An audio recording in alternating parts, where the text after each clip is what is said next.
Anna sat at the kitchen table, staring at the stack of unpaid bills. The power bill, overdue. The rent, past the deadline. The fridge, nearly empty. Her two kids, Emma and Noah, played in the next room, unaware of the weight pressing on their mother's shoulders. She worked long hours at a diner, but the pay barely covered basic needs. Every night she came home exhausted, only to realize there wasn't enough food left for the next day. She had tried everything. She picked up extra shifts, babysat for neighbors, and even sold old clothes online. Nothing made a difference. Prices kept rising, but her paycheck stayed the same. Some nights she skipped dinner, pretending she wasn't hungry so her kids could eat. But now, even that wasn't enough. There was no money left, no food in the cabinets, and no help coming. Emma tugged at her sleeve. "Mommy, I'm hungry." Anna's heart ached. She had nothing to give them, no rice, no bread, not even milk.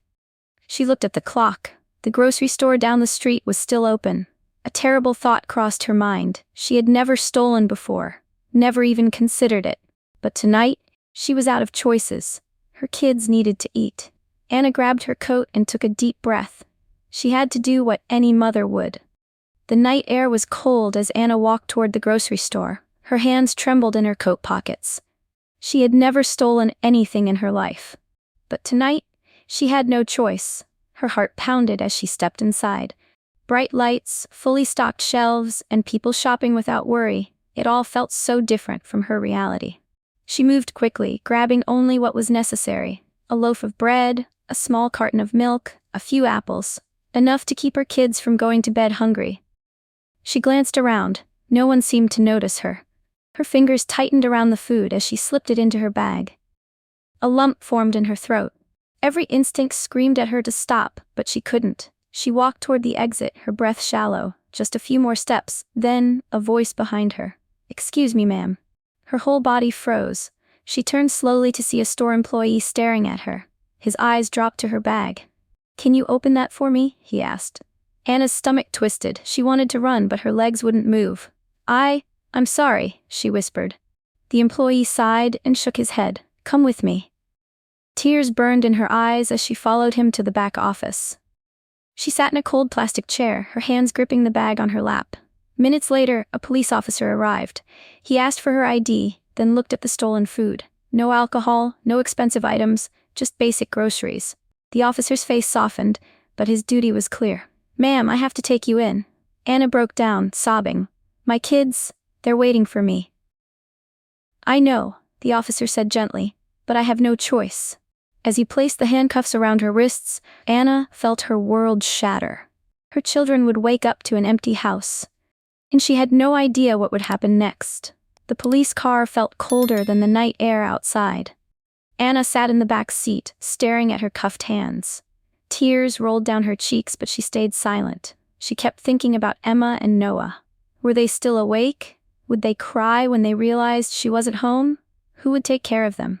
The officer driving glanced at her through the rearview mirror. He sighed. "Look, I don't like doing this, but stealing is a crime." Anna swallowed hard. "I know. I had no other choice." Silence filled the car. The officer didn't say anything else. When they arrived at the police station, Anna's heart pounded. The bright lights, the sound of typing, the officers walking around, it all felt surreal. A female officer took her fingerprints and led her to a holding cell. The metal bars clicked shut behind her. She sat on the hard bench, wrapping her arms around herself. The room was cold, lifeless. She wasn't a criminal. She was just a mother trying to feed her kids. Minutes passed. Then an hour. Finally, an officer approached. "You're going to court in the morning," he said. "We've contacted child services about your kids." Anna's stomach dropped. "No, please. They need me." The officer looked at her, his expression unreadable. "They'll be placed with a temporary guardian until this is sorted out." Anna shook her head. Now. She felt like she couldn't breathe. This was worse than she imagined. Emma and Noah didn't just need food, they needed her. And now, she might lose them forever. Morning came too soon. Anna sat in the back of a police van, her wrists still cuffed. Her eyes were swollen from crying all night. When they reached the courthouse, she was led through the halls, her legs feeling weak. People stared as she walked past. Some whispered. Others just watched in silence. A guard guided her into the courtroom. She looked around nervously. The judge sat high above, an older man with a serious expression. The prosecutor stood ready, flipping through papers. Anna swallowed hard. She spotted a woman in the crowd. It was a social worker. She had met her before, years ago, when she first needed help. The thought of losing her kids made her hands shake. The judge cleared his throat. Case number 4827. Anna Thompson, charged with petty theft. Anna felt her breath hitch. The prosecutor stood. Your Honor, the defendant was caught stealing food from a grocery store. The store has agreed not to press charges, but the law is clear. Theft is a crime. Anna lowered her head. The judge turned to her. Do you have anything to say? She hesitated, then stood. Her voice was barely a whisper. I didn't mean to steal. I was desperate. The judge raised an eyebrow. Explain. Tears welled up in her eyes. I have 2 kids. I work, but I can't afford food. They were hungry, and I had no other option. The courtroom was silent. The judge studied her. So you stole because you had no other way to feed your children? Anna nodded. The judge sighed and leaned back in his chair. He rubbed his temple, deep in thought. After a long pause, he spoke. This case isn't just about theft. It's about a system that fails people like you. Anna looked up, confused. I want to hear more before I make my decision, the judge said. For the first time, there was a hint of hope. Anna stood frozen, unsure of what the judge meant. She had expected punishment, not curiosity. The judge tapped his fingers on the desk. Tell me, Miss Thompson, do you receive any government assistance? She swallowed hard. I tried, Your Honor. I applied for food stamps, but I didn't qualify. My paycheck is just above the limit. The judge nodded. And what about local food banks? Anna bit her lip. I've been to them before. Sometimes they help, but they don't always have enough food for everyone. Murmurs spread through the courtroom. Some people looked sympathetic. Others shook their heads. The prosecutor sighed. Your Honor, while we understand her situation, theft is still illegal. There must be consequences. The judge held up his hand.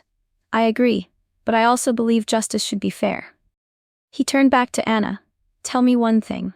If given the chance, would you rather steal or work for what you need? Tears filled her eyes. I would work. I do work. I just need a real chance.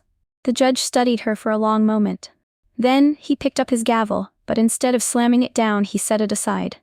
Miss Thompson, I am not going to send you to jail, he said firmly. Anna gasped. The courtroom buzzed with whispers. Instead, the judge continued, you are a mother trying to survive. Jail will not help you or your children, so here's what I will do. Anna held her breath.